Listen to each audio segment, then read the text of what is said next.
خدا باپ، خدا بیٹے، خدا روح القدس کے نام سے آمین۔ مسیح میں سب کو سلام۔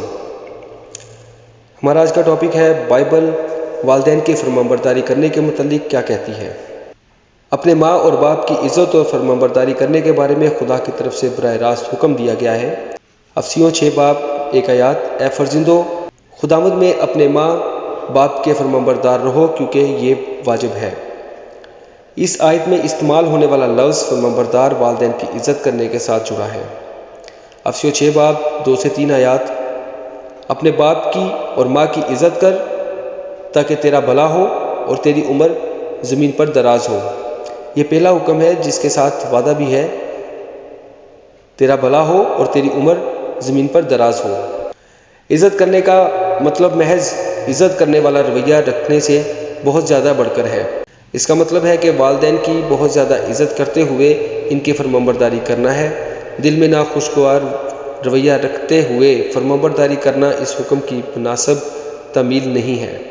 بچوں کو اپنے والدین کی فرمانبرداری کرنے کے حوالے سے بائبل مقدس کے اس حکم کا مطالعہ کرتے ہوئے یہ جاننا چاہیے کہ بچے ہونے کا مطلب کیا ہے۔ افسیوں 6:1 میں بچوں کے لیے استعمال ہونے والے یونانی لفظ کا مطلب اپنی واحد شکل میں ایک چھوٹا بچہ ہونا ہے۔ اس طرح یہ لفظ چھوٹی عمر کی طرف اشارہ کرتا ہے۔ جن لوگوں کو اپنے والدین، باپ، ماں یا دونوں کی فرمانبرداری کرنی چاہیے وہ ایسے بچے ہیں جو اپنے والدین کی دیکھ بھال اور اختیار میں ہیں۔ دوسرے لفظوں میں، اپنے والدین کی فرمانبرداری اس وقت تک ضروری ہے جب تک کوئی ایک خاص عمر تک نہیں پہنچ جاتا۔ فرمانبردار رہنے کا حکم بڑوں کو نہیں بلکہ نابالغوں کو دیا گیا ہے۔ بچوں کے لیے اپنے والدین کی عزت کرنا اور فرمانبرداری سیکھنا مشکل ہو سکتا ہے۔ کچھ بچوں کے لیے یہ دیگر بچوں کی نسبت زیادہ مشکل کام ہوتا ہے، لیکن اس حکم کے دیے جانے کی ایک بہت ہی اچھی وجہ موجود ہے۔ امثال کی کتاب یہ تعلیم دیتی ہے کہ وہ جو اپنے والدین کی بات پر دھیان دیتے ہیں وہ حکمت حاصل کرتے ہیں۔ امثال 13:1 دانشمند بیٹا اپنے باپ کی تعلیم کو سنتا ہے لیکن ٹھٹھا باز سرزنش پر کان نہیں لگاتا۔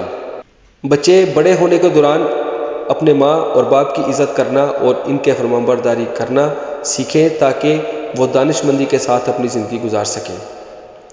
جب وہ گھر میں والدین کا احترام کرنا سیکھیں گے تو گھر سے باہر دوسروں کا بھی مناسب احترام کریں گے۔ لوکا 2:51-52 خداوند یسوع مسیح اگرچہ مجسم خدا تھا لیکن پھر بھی اس نے اپنے زمینی والدین کی فرمانبرداری کی اور وہ حکمت اور قد و قامت میں ترقی کرتا گیا۔ بائبل اس میں بیان کرتی ہے کہ وہ بچے جو تربیت پذیر نہیں ہوتے اور اپنے والدین کی عزت نہیں کرتے ان کی زندگی خراب رہتی ہے۔ اس کے لیے دیکھیں امثال 22:15 حماقت لڑکے کے دل سے وابستہ ہے لیکن تربیت کی چھڑی اس کو اس سے دور کر دے گی۔ امثال 19:18 جب تک امید ہے اپنے بیٹے کی تادیب کیے جا اور اس کی بربادی پر دل نہ لگا۔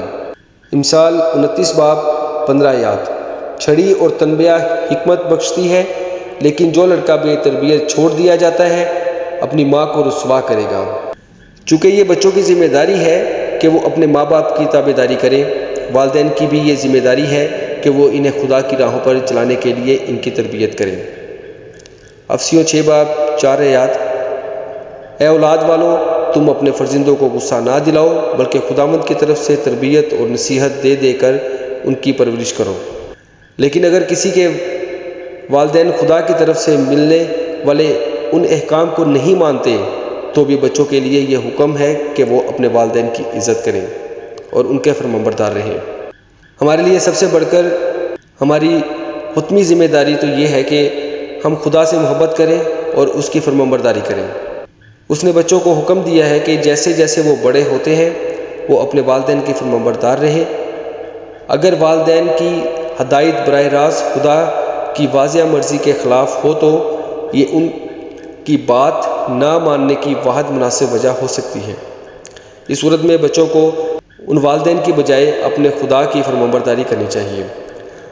آخر میں دیکھیں اعمال 5:29 پطرس اور رسولوں نے جواب میں کہا کہ ہمیں آدمیوں کے حکم کی نسبت خدا کا حکم ماننا زیادہ فرض ہے۔